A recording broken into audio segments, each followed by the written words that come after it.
Бид бүхэн Дундгов аймгийн Цэгцбилэг сургуулиас ирсэн. За тэгээд 6-аас 11-р ангийн нийт 16 хүүхэд, 2 багш. За тэгээд жолооч хамтын 19 хүний бүрэлдэхүүнтэй ирлээ. Бидний хувьд нөгөө анхных учраас энэ тэмцээнд оролцсноор бол сайн туршлага хөрөнгөлүүлээ. Бусад хүүхдүүд, бусад аймагуд, бусад сургуулиуд хүүхдүүд ер нь бас хэрхэн хөгжиж байна, хэрхэн энэ технологийн олимпиадаас явагддаг юм байна гэдгийг бол мэдрэх нь л бидний энэ удаагийн хамгийн том зорилго байсан. Петрол лабхолуудын хугацаанд 2 нэлээд олимпиад орсон. Аливаа бүтээлийг хийхэд багу хугацаа зарцуулдаг учраас эртнээс төлөвлөгөөтэй бид ч гэсэн дээр гэж үзлээ. Тэгээд нөхөө хугацаанд код бичих болон багаар ажиллах чадварт суралцж чадсан. Электрон лаб клубээр би удаан хичээллэг очиж одоогоор анхан шатны мэдлэгтэй байгаа бөгөөд хэлхээний холболт, богино холболт гэж юу болохыг мэдэж сурсан. Би цаашдаа коучжил бичиж өөрийнхөө хийсэн бүтээлийг хөлгөнд оруулахыг хүсэж байгаа. Олимпиадаар гэрээсээ хол хэд хоногор дээр явж үзээгүй. Энэ олимпиад маань надад илүү энэ боломжийг маань нээж өгсөн. Би найз нөхдөдөө дотн сууж нийгэмшиж багаар ажиллах чадвар маань нэмэгдэж байгаа.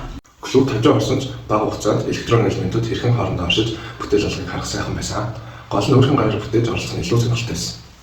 Механик ба хоолой роботоор ялгаа мэддэг болсон. Хоолой роботын зарим мэдээ элементүүдийг илүү сайн судалсан. Тэдгээрийг хэлхээнд хэрхэн яаж холбох аргыг бас судалсан.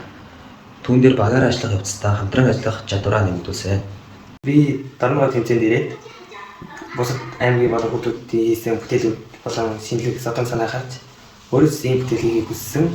Тэгээд дараа жил би электрон лаб клубийн хамрагдаад ийм бүтээлүүдийг хийх болно. Би энэ тэмцээнд ирээд ах нар шигээ өөрөө робот хийгээд кодчлоод ажиллаж үзэхийг хүссэн. Энэ тэмцээн бас надад үнэхээр сонирхолтой санагдсан. Учир нь олон аймагуудын бүтээлийг хараад шинэлэг содон мэдрэмж төрсөн. Ялангуяа картон биш модоор хийсэн байсан. Тэгээд бид дараагийн удаа бүтээлээ улам илүү сайжруулмаар санагдсан.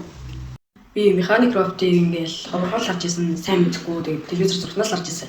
Тэгэл ингээл тэмцээний бэлтгэлийн үеүүд дээр ингээл өөрийн биеэр ингэж хийж үзүүлээ. Өдөр тутмын надад амар гоё мэдрэмж төрсөн. Тэр болсон. Электроникийн тэмцээн оролтод бүтээлээ бэлтгэж хийж оролцох явцдаа өөрийгөө нэг шатаар хийж байгаа мэдээлэл сайхан байлаа. Тэгээд оролцоо нь бол хөгжлийн нэг хэлбэр гэдгийг ойлголоо. Би багаан удаа эсрэг маш их дуртай байсан. Систем ямар тэмцээн болдгийг мэддэггүй, ойлголтгүй байсан. Тэгээд 7 дугаар ангид систем тэмцээнд оролцож үзлээ.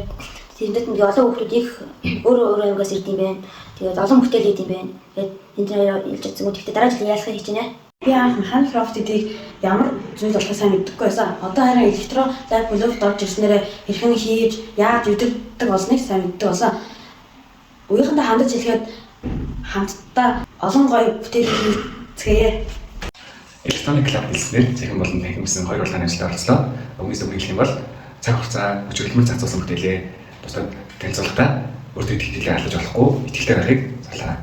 За би электрон лабад орсноор ингээд юм ерөөсө харагдчихгүй биш. Дүүнийг хийхэд маш их төсвөр төвчээ шаарддгийг сурсан. Тэгээд дүүнийг ингээд нэгт юм бай маш их төлөвшөл сууж хийхэд хийж байгаа дараа нэг үр дүнгээ харахад өөрөөр олон байгаараа маш их бахархсан.